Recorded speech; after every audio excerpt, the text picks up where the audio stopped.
Do Senhor sobre as vossas vidas, para todos os que hão de chegar e aqueles que vão assistir a esta mensagem em diferido através do Reels do Instagram ou do YouTube.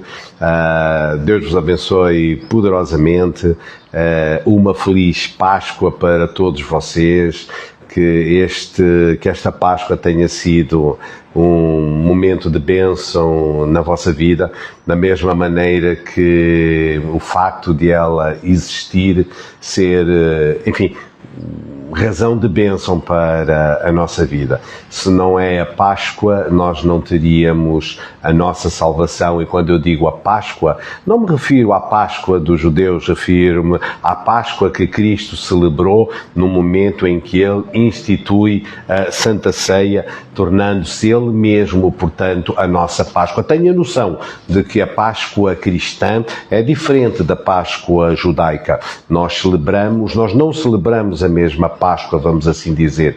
Quando o judeu celebra a sua Páscoa, ele celebra a libertação do Egito. Eles celebram todo aquele momento de libertação, não é?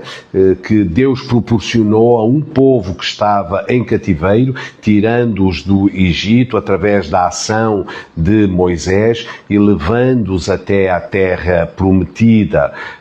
E essa Páscoa ficou simbolizada pela passagem do anjo da morte e pelo cordeiro, pelo sacrifício do cordeiro, pelo sangue nas ombreiras das portas, okay? Que aponta para Jesus Cristo.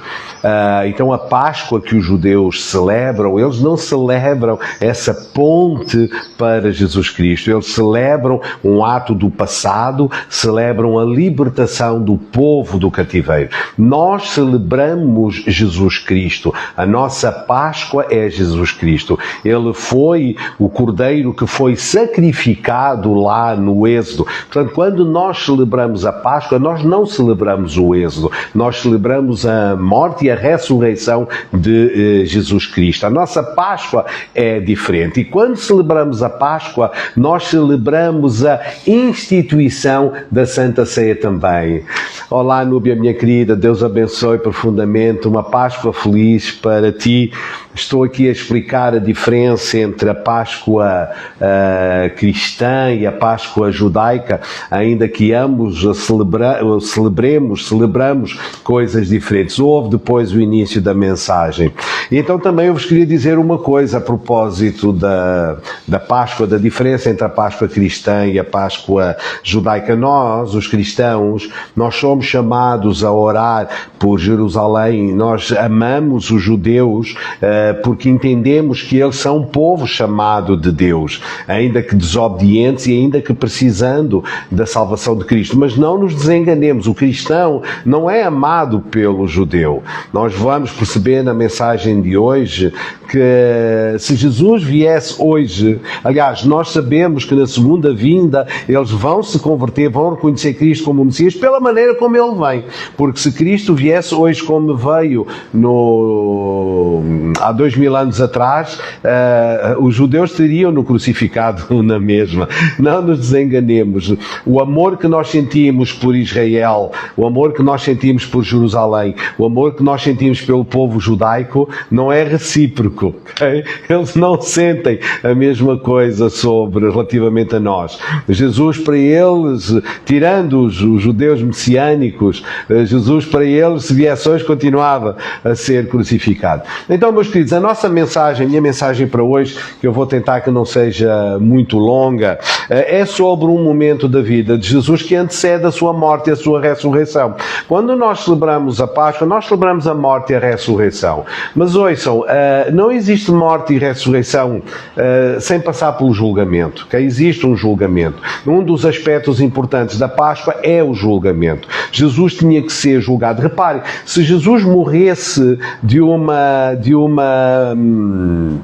se Jesus morresse de uma maneira normal, se Jesus tivesse sido apedrejado numa esquina ou tivesse sido atirado de um penhasco abaixo, o efeito da sua morte não seria exatamente o mesmo. Portanto, Jesus não precisava apenas de morrer e ressuscitar. Jesus precisava de passar por um julgamento. O julgamento é um dos aspectos muito importantes deste processo da Páscoa, ok? Então eu hoje vou falar sobre o julgamento e vou tentar trazer um pouco mais de entendimento sobre a questão da morte e ressurreição de Jesus Cristo e explicar porque é que ele precisava de ser julgado. Amém?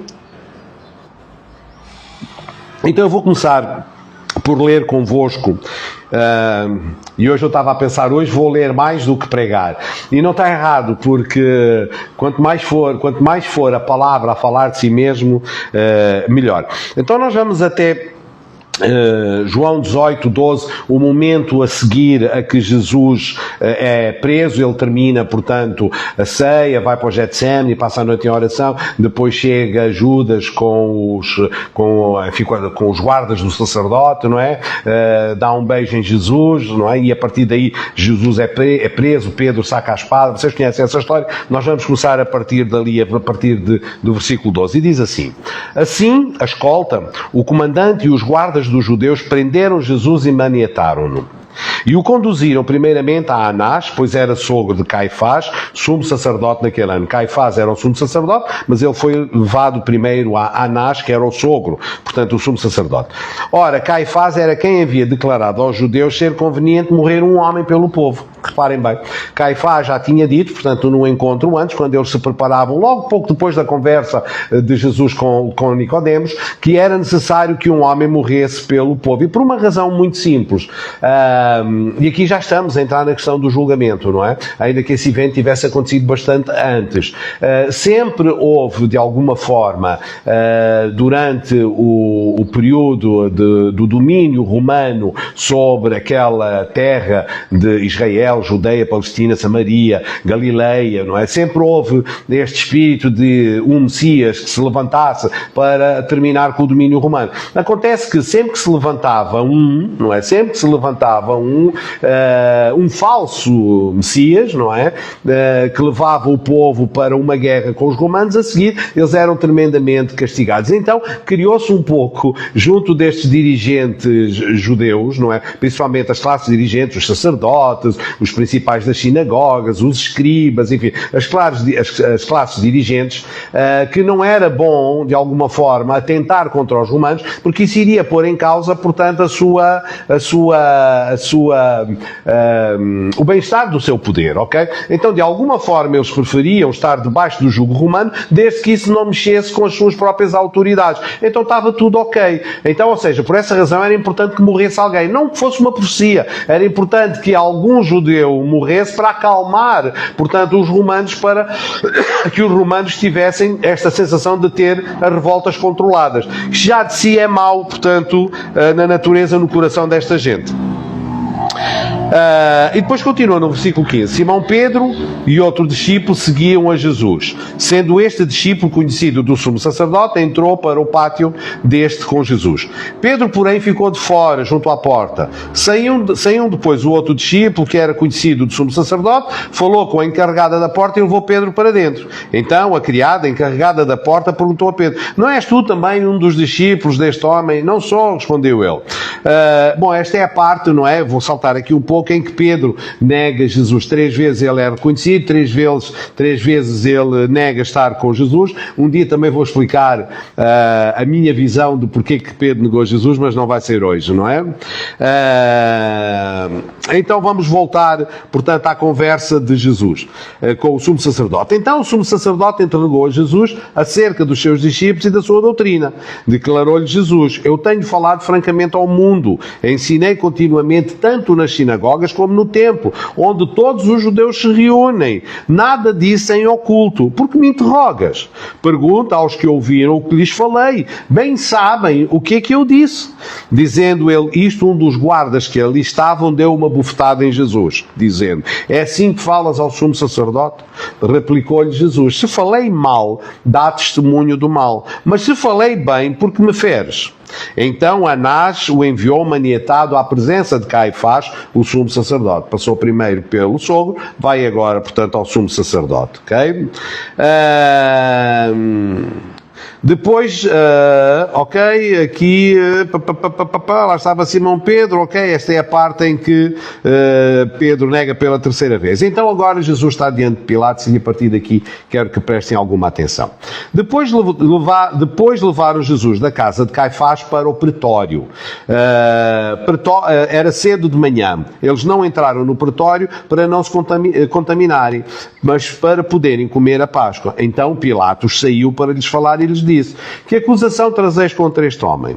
Responderam-lhe: se este não fosse malfeitor, não te o entregaríamos. É como se dissesse: olha, não importa a acusação, ok? Simplesmente tens que o crucificar. Replicou-lhes, pois, Pilatos: tomai-o vós outros e julgai-o segundo a vossa lei. Responderam-lhe os judeus: a nós não nos é lícito matar ninguém. Então, vejam bem, o objetivo aqui dos judeus não era que Jesus fosse apenas julgado, não era que o resultado do seu julgamento fosse a morte. E como os judeus não tinham, debaixo do jugo romano, okay, não tinham lei, não lhes era dado, portanto, o poder de poder exercer o direito de matar alguém, portanto, esse ato só podia ser feito pelos romanos, ok?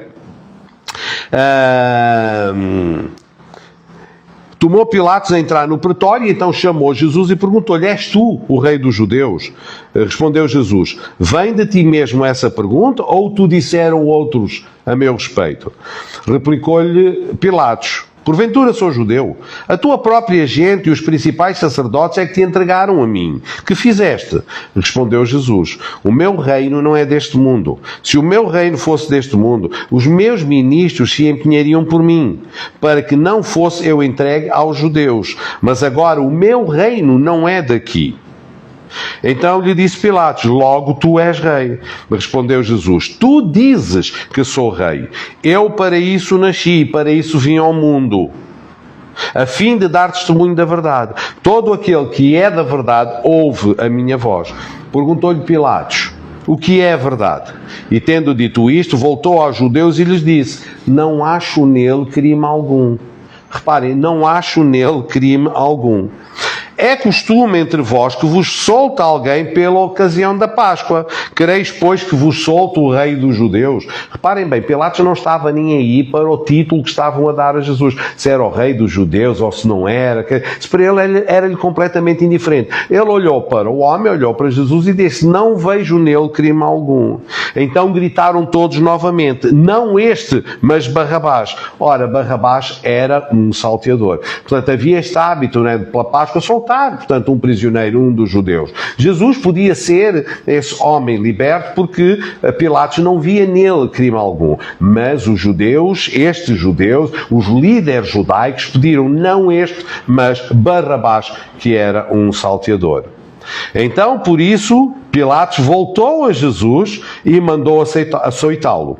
Os soldados, tendo tecido uma coroa de espinhos, puseram-lhe na cabeça e vestiram-no com um manto de púrpura. Chegaram-se a ele e diziam: salve, é rei dos judeus! E davam-lhe bufetadas. Outra vez saiu Pilatos e lhes disse: eis que vos apresento, para que saibais que não acho nele crime algum. Saiu, pois, Jesus, trazendo a coroa dos espinhos e o manto de púrpura. Disse-lhes Pilatos: eis o homem. Ao verem-no, os principais sacerdotes e os seus guardas gritaram: crucificam, crucificam. Disse-lhes Pilatos: tomai-os vós e crucificai-o, porque eu não acho nele crime algum. Mais uma vez, Pilatos diz: não vejo razão nenhuma, não vejo crime algum neste homem. Responderam-lhe os judeus: temos uma lei, e em conformidade com a lei ele deve morrer, porque assim mesmo se fez filho de Deus. Pilatos, ouvindo tal declaração, ainda mais atemorizado ficou. E tornando a entrar no pretório, mais uma vez ele vai a Jesus e diz: de onde és tu? Mas Jesus não lhe deu resposta. Então Pilatos o advertiu: não me respondes? Não sabes que tenho autoridade para te soltar e autoridade para te crucificar? Respondeu Jesus: nenhuma autoridade terias sobre mim se de cima não te fosse dada. Por isso, quem me entregou a ti, maior pecado tem. A partir deste momento, Pilatos procurava soltá-lo. Reparem bem, durante este processo todo, durante este julgamento de Jesus, nós vemos um Pilatos a tentar livrar Jesus da morte, a tentar não o crucificar, porque não viu nele qualquer tipo de pecado, de acordo com a lei romana, não é? Jesus não tinha qualquer tipo de pecado, Jesus estava perfeitamente inocente. Então, reparem bem, a vontade de Pilatos em libertar Jesus vai contrastar, não é, com Pilatos acabar por condenar aquele que ele sabe que é um inocente. E isto é muito importante para a mensagem que eu vos trago hoje. A partir deste momento, Pilatos procurava soltá-lo, mas os judeus clamavam: se soltas a este, não és amigo de César. Todo aquele que se faz rei é contra César. São os líderes judaicos a falar. Ouvindo Pilatos estas palavras, trouxe Jesus para fora e sentou-se no tribunal, no lugar chamado Pavimento, no hebraico Gabatá. E era a Parasceve Pascal, cerca da hora sexta, e disse aos judeus: eis aqui o vosso rei. Eles, porém, clamavam: fora, fora, crucifica-o. Disse-lhes Pilatos: hei de crucificar o vosso rei? Responderam os principais sacerdotes: não temos rei senão César. Meus queridos, foi precisamente esta frase final, não temos rei senão César, que me levou a pensar numa mensagem, numa palavra sobre o julgamento. Eu vou compartilhar convosco o entendimento que eu tenho hoje sobre este momento, mas devo-vos dizer que a minha oração é para que o Espírito Santo nos revele a cada um de nós muito mais do que aquilo que eu tenho para partilhar, porque eu reconheço que eu próprio só estou a tocar na superfície deste tema do julgamento. Eu acredito que existe muito mais neste julgamento, mas eu identifiquei aqui 6 aspectos importantes e vou terminar precisamente com o quinto, aliás, vou terminar com o 6º, mas o quinto é esta frase: não temos outro rei senão César. Mas começando pelo princípio. Ponto número 1. O veredito da inocência. O veredito da inocência. Nós sabemos que Jesus nunca cometeu pecado, ok? E nós sabemos que o pecado tinha que ser imaculado, o pecado não, o cordeiro tinha que ser um cordeiro sem pecado, ok? Agora, como é que nós achamos que alguém é sem pecado? Ok, nós podemos, pela nossa fé, saber, não é, que, porque a Bíblia diz sobre Jesus que nele não havia pecado, ok? Que ele sofreu as mesmas tentações que nós, mas não pecou. Em Cristo não havia pecado, a Bíblia nos afirma isso, e isso seria, portanto, mais do que suficiente para nós. Mas não se esqueçam que há aqui uma questão legal, okay? Há aqui uma questão legal, não é? Que é os nossos próprios pecados teriam que ser pagos por alguém. Jesus não teria pecado, portanto estaria tudo ok para ele, okay? Ele seria o herdeiro do céu, morreria, voltava para o céu e estava tudo ok. Mas nós somos pecadores. E Jesus veio a entregar-se como resgate de nós próprios. Então não bastava que Jesus não tivesse pecado, mas era importante que Jesus fosse julgado, que ele passasse por um processo de julgamento. E era nesse processo de julgamento que ele tinha que ser achado inocente, entendem? Isto para mim foi assim um aspecto importante e uma revelação sobre a necessidade de Jesus passar por um julgamento, ok? Isto não seria igual, esta nossa redenção, não é? O Cordeiro Imaculado sem pecado, não existiria se ele não tivesse passado por um julgamento, ok? E então é este veredicto da inocência lhe é outorgado precisamente por quem o julga. Vocês estão a ver, ok? Vocês estão a ver, este veredito de inocência é outorgado, é entregue a Jesus por quem o julga. É um juiz, é como se eu fosse, vamos imaginar, eu vou a tribunal, qualquer um de nós vai a tribunal, nós estamos perante o juiz, temos um acusador, não é? O acusador aponta a nosso respeito um conjunto de crimes, não é? O juiz olha para nós e diz: mas eu não vejo nenhum crime nisso, de acordo com a lei, de acordo com a minha lei, de acordo com a lei deste Estado, e isso não é crime. Portanto, e 3 vezes após acusações, não é? O juiz diz, isso não é crime, eu não estou a ver nenhum crime neste homem. Ora, se eu não estou a ver nenhum crime neste homem, então não deveria existir uma punição, ok? Não deveria existir uma punição, não deveria existir uma crucificação no caso de Jesus, porque nenhum crime lhe foi achado. De acordo com a lei romana, existe uma coisa chamada Lex Julia, ok? Diz que um réu só poderia ser condenado à morte se houvesse um crime contra a Lex Julia, que seria traição ou sedição. Trair, portanto, uma traição contra o país, neste caso, um crime de traição, não é? Ou de sedição, tipo, com alguém querer fazer um golpe de Estado ou coisa assim do género.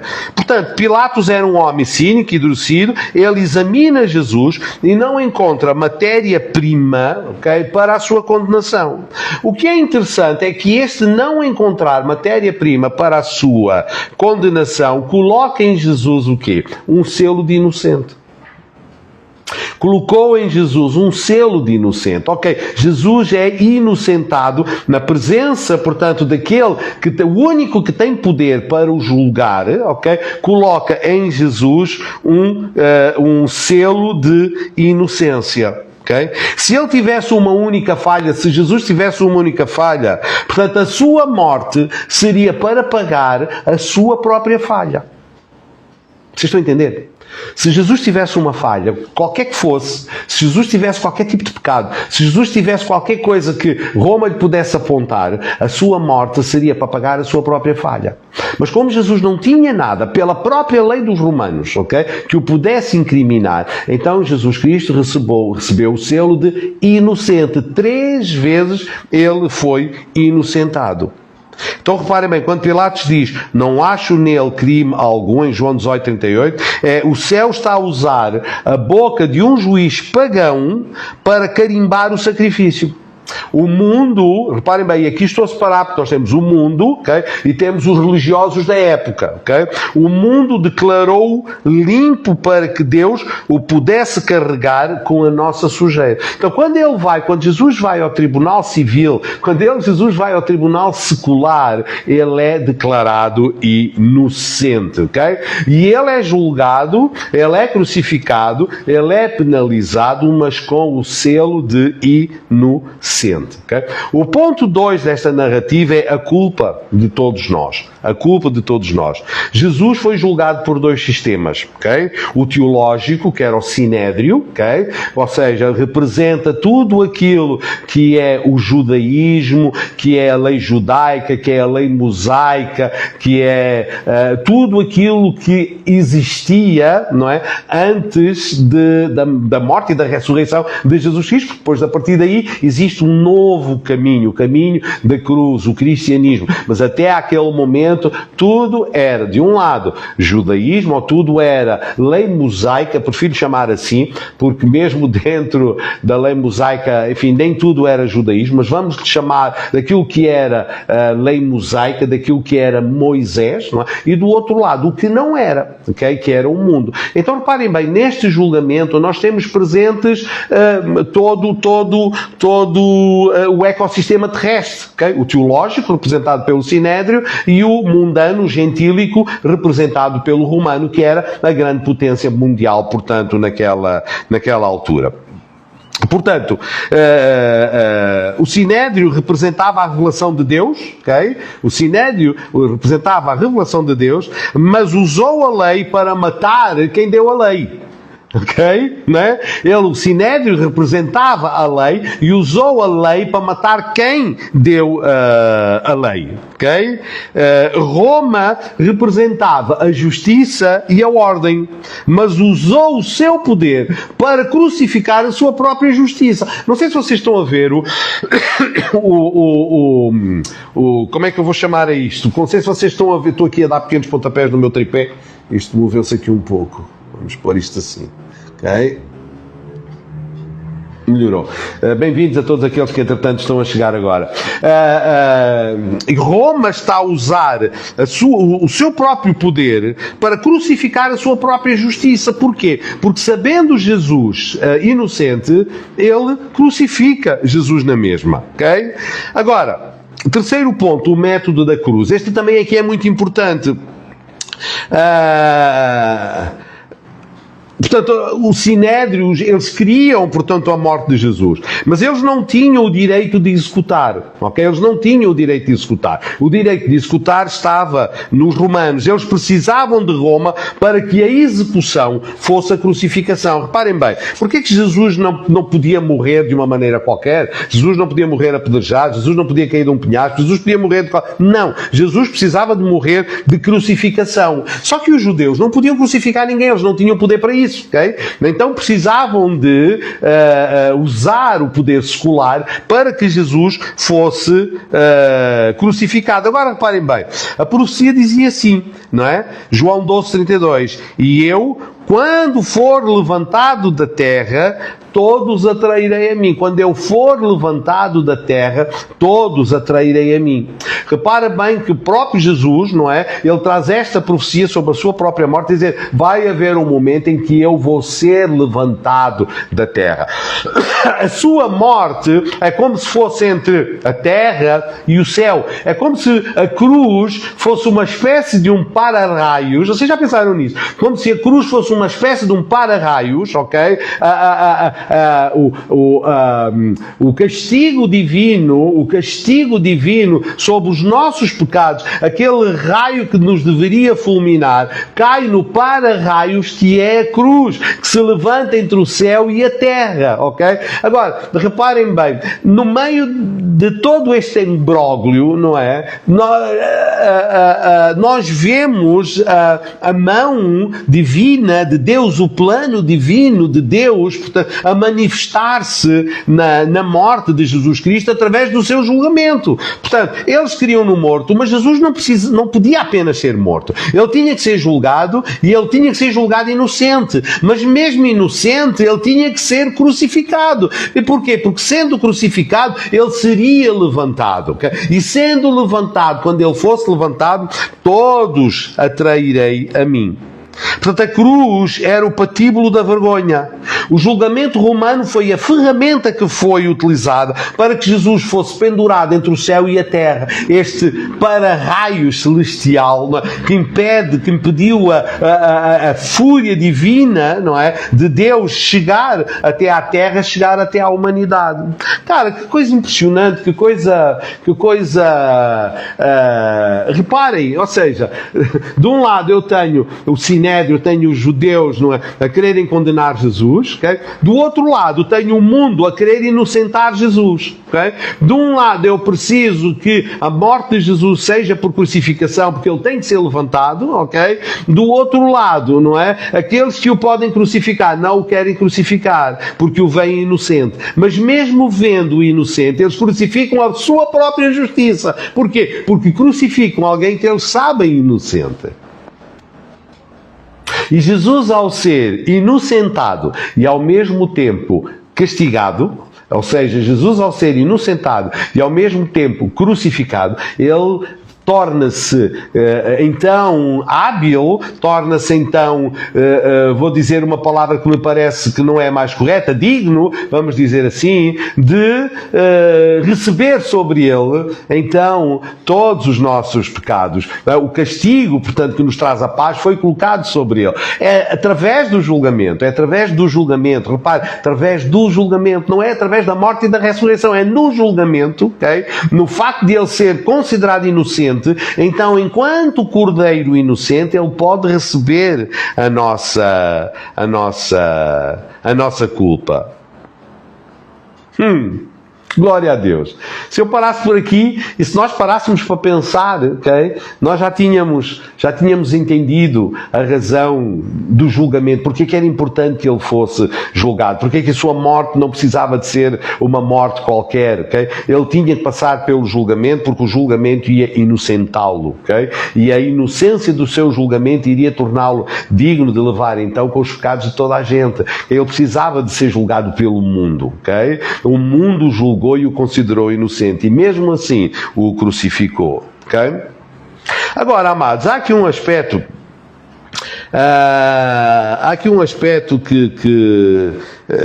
que ainda está aqui na minha cabeça e que me faz imensa confusão, que é este ponto 5, que é o suicídio da identidade. O suicídio da identidade.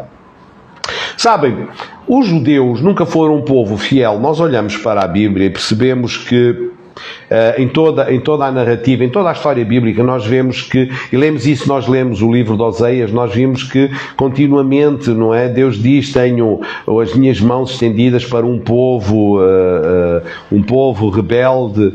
Deixa ver o que a Núbia escreveu aqui. Enquanto ele estava recebendo o veredito de inocente, nós também o estávamos. Aleluia, glória a Deus, é isso mesmo. Nós sabemos que os judeus, os hebreus, os israelitas em geral, sempre foram um povo rebelde, sempre foram um povo idólatra e obstinado. Okay? E o livro de Oséias, conforme eu estava a dizer, explicita muito isso. Ele é chamado de Gomer, não é? Gomer era uma mulher adulta, uma prostituta, não é? Então nós vemos que continuamente Israel se desviava dos caminhos do Senhor, se entregava à idolatria, adorava outros deuses. Então sempre teve uma relação, Deus sempre teve uma relação de amor para com Israel, e Israel sempre teve uma relação de idolatria, de traição, não é, para com Deus. Agora reparem bem, em João 19:15, este é talvez o ponto mais baixo da história de Israel. Talvez o ponto mais baixo da história de Israel. O grito: não temos outro rei senão César. Cara, isto é contrário. Isto é contrário a toda a razão de ser, não é? Da teologia judaica, que é só o Senhor é rei, só o Senhor é rei. O princípio do judaísmo é só o Senhor é rei. Até os próprios reis que eles tiveram sabem que estão sujeitos, portanto, a Deus, ok? Mesmo com o rei, a doutrina principal, portanto, do Antigo Testamento sempre foi uma teocracia. Deus sempre foi o rei, Ele é o soberano, ok? Então é inimaginável que um povo possa dizer: não temos outro rei senão César, okay? Isto é a negação absoluta de tudo aquilo que é a lei mosaica. Esta afirmação dos judeus nesta passagem: não temos outro rei senão Deus. Aqui o ódio que eles sentem por Jesus é tão cego que eles preferem tornar-se servos de Roma do que súbditos, do que seguidores do Messias. Isto é uma espécie de um desêxodo, ok? Uma espécie de desêxodo. O êxodo, a Páscoa que nós celebramos hoje e que o judeu celebra também, que celebra a sua saída do Egito, a sua saída da escravidão. A Páscoa é o momento mais alto da história do judaísmo, do povo de Deus, que é a saída para nós é a morte e a ressurreição de Cristo, mas para os judeus é a saída do Egito, todo este movimento de deixar a escravatura e ir em direção à terra prometida. O que eles fazem aqui é um voltar ao êxodo, é um voltar ao pré-êxodo, um voltar ao Egito, um voltar à escravatura, é um negar direto de Deus como rei, como soberano, colocando o mundo, o sistema do mundo como seu soberano. É isto que os líderes judaicos que os líderes daquela época estão a dizer. O mundo é o nosso Deus. Cara, isto é uma afirmação que não pode ser feita, não pode ser dita, ok? Quando rejeitas o Deus da glória, tu rejeitas, tornas-te escravo, ok? Do sistema que te prometeu segurança, que era o que estava a acontecer aqui com estes líderes judaicos. Este é talvez o nível mais baixo, mais reles que alguma vez os líderes judaicos, eu não estou a falar do povo judaico, estou a falar dos líderes judaicos alguma vez tiveram, ok? Cara, não dá para entender como é que alguém pode dizer isso, como é que um sacerdote, um escriba, como é que pessoas que estão perante o Messias, mesmo que não fosse o Messias, porque para eles não era o Messias, ok? Porque se fosse para eles o Messias, maior era o seu crime e maior era a sua pena, ok? Para eles era um homem que se dizia filho de Deus, não é? E que eles o rejeitaram. Mas por causa de um homem que para eles até era banal, não era Deus, não era filho de Deus, não era o Messias, maior é o seu crime quando eles dizem: o nosso rei é César, não temos outro rei que não seja o sistema do mundo. Cara, você seria capaz de dizer uma coisa dessas? Okay? Nós, crentes, nós que conhecemos a revelação, seria para nós um pecado sem volta dizer: não, o meu rei é o mundo, okay? O meu rei são as coisas do mundo, aquele que eu sigo é o mundo. Foi isto que os líderes judaicos fizeram. Eu quero terminar, meus queridos, pondo-nos a pensar um pouco sobre isto, que é o último tema da mensagem, chamado o imposto da alma. Em Mateus 22, 21, Jesus diz assim: dá a César o que é de César, mas a Deus o que é de Deus. Deus entende muito bem, Jesus entende muito bem uma coisa: nós vivemos no mundo, ok? Nós vivemos no mundo e vivemos de acordo com o sistema do mundo. E o sistema do mundo tem leis, ok? O sistema do mundo tem leis. E Deus ensina-nos a viver de acordo com um sistema, portanto, do mundo, do ponto de vista daquilo que são as leis, ok? E dar a Deus aquilo que é de Deus. E nós dizemos assim muitas vezes, perguntamos: mas espera aí, se as leis do homem forem contra as leis de Deus? Já está dada a resposta. Quando Pedro e João sobem ao templo e eles encontram aquele paralítico e dizem: não tenho prata nem ouro, mas o que tenho te dou, em nome de Jesus, levanta-te e anda, não é? Quando eles estão lá dentro, depois sendo chamados a atenção, julgados até pelos sacerdotes, não é? Quando eles lhes dizem, quando as autoridades judaicas lhes dizem: vão, mas não falem mais nesse nome, ok? E Pedro lhes diz, não é? Mais importante é obedecer a Deus do que aos homens, ok? Então, isto é muito fácil de entender, ok? Nós vivemos no mundo e no mundo nós temos que obedecer às leis dos homens. E reparem bem que o texto diz: dar a Deus, portanto, dar a César o que é de César, vem em primeiro lugar, e dar a Deus o que é de Deus, ok? E que se nós tivermos conflito, se as leis de Deus, se as leis dos homens conflituarem com as leis de Deus, então é claro, mais vale obedecer a Deus do que aos homens. Mas agora, meus queridos, será que nós não estamos muitas vezes a cometer o mesmo erro dos sacerdotes, ok? A usar o nome de Deus, mas a servir aos interesses do mundo? Será que nós não estamos a fazer a mesma coisa em algumas circunstâncias na nossa vida? Não é uma acusação que eu estou a fazer, mas é um chamado de atenção. Será que nós, quando não deveríamos fazer um exercício de olhar para nós próprios, olhar para a nossa vida, olhar para... Cara, eu hoje ouvi alguém dizer assim: eu nem sequer devia estar a falar nisto porque corro em risco de estar a falar mal de alguém, mas eu não vou falar nem de circunstância, nem o que era, não é? Mas alguém que é crente e que dizia assim: quando eu soube que a outra pessoa era crente, comecei logo a falar de Jesus. Primeira coisa que me ocorreu foi: mas isso não faz muito sentido, quer dizer, qual é a vantagem de eu estar a falar de Jesus a alguém que já é crente? Ok, falamos sobre Jesus, é muito bom quando dois crentes se encontram, mas a frase deveria ser: quando eu vi que ele não era crente, comecei logo a falar de Jesus. Deveria ser isto a nossa prática, ok?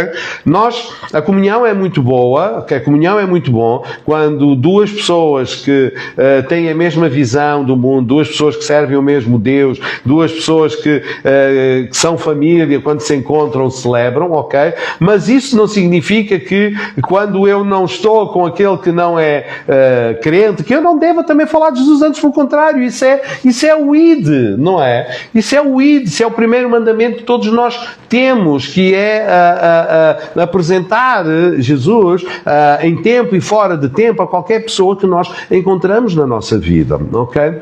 Então, nós devemos fazer este exercício a nós próprios. Nós devemos pensar se também nós muitas vezes não estamos a fazer como estes líderes judaicos fizeram no julgamento de Jesus. Não temos outro rei que não César. E reparem bem, se alguém não podia dizer esta frase, se alguém não podia falar isto, seriam estes líderes, porque a sua responsabilidade é maior, eles conhecem a palavra, eles ensinam a palavra aos homens. Sabem porquê que Jesus se referiu aos líderes judaicos como sepulcros caiados de branco?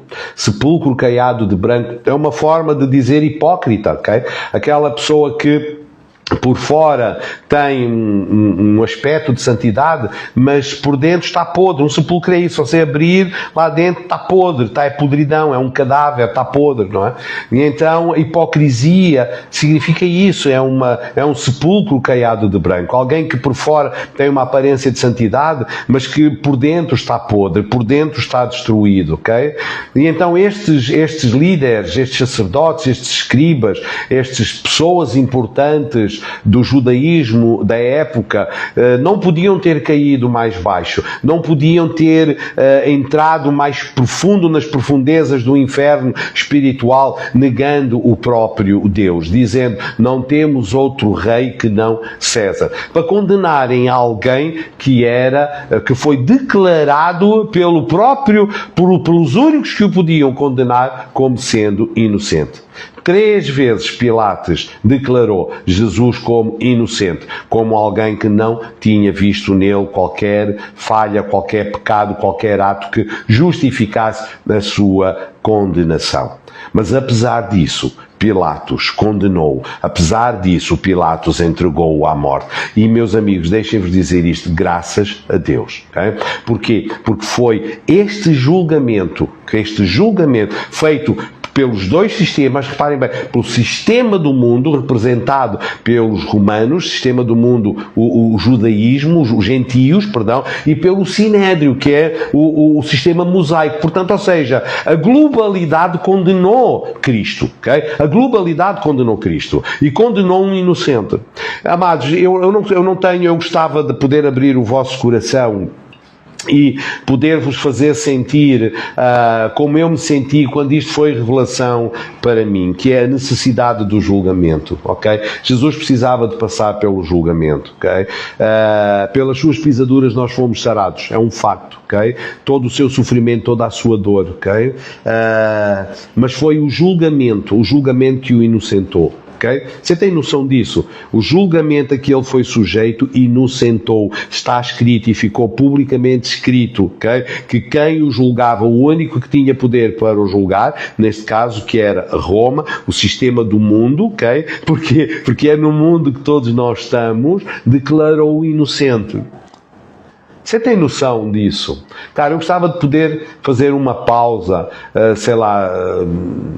um momento de oração, que a gente pudesse estar, meditando sobre isto, incluindo nesta nossa Páscoa, neste nosso ato de Páscoa, ok? Onde celebramos a morte, que Jesus morreu, não é? E depois ressuscitou, e por causa da sua morte e ressurreição, nós hoje temos vida, não é? E vida eterna, e vida com abundância, ok?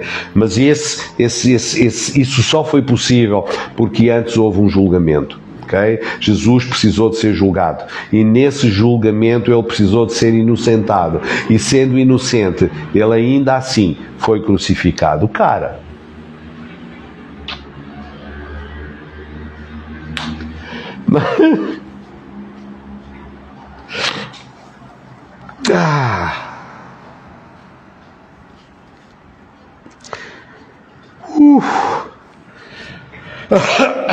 Me perdoem. Não, a Páscoa é sempre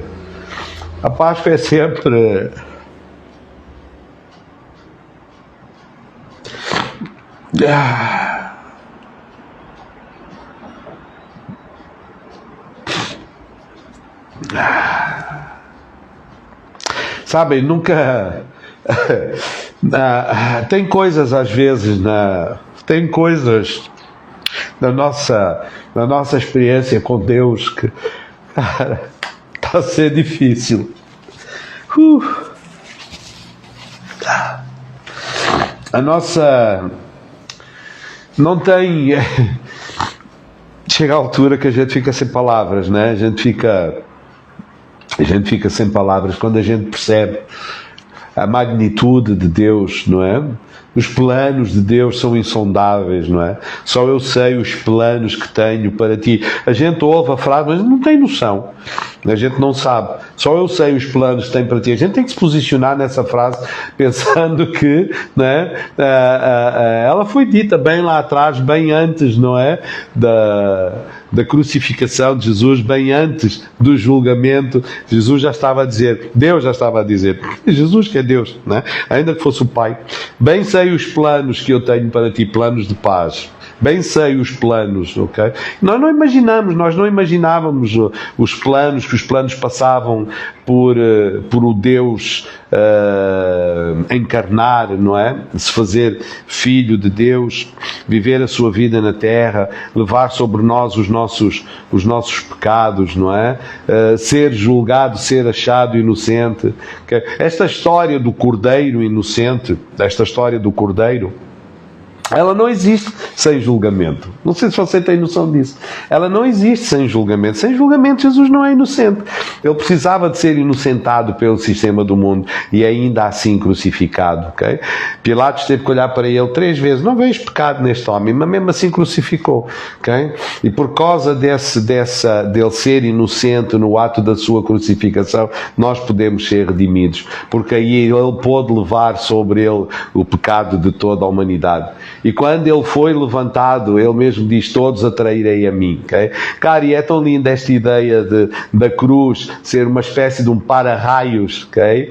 Um para-raios. Ele foi levantado entre a terra e o céu e tornou-se um para-raios para que a ira de Deus, esse raio fulminante, em vez de cair em cima de cada um de nós, caiu na cruz, caiu em cima de Jesus Cristo. Okay? E uma vez caindo em cima de Jesus Cristo, não há mais imputação de pecado a todos nós que o recebemos como Salvador pessoal.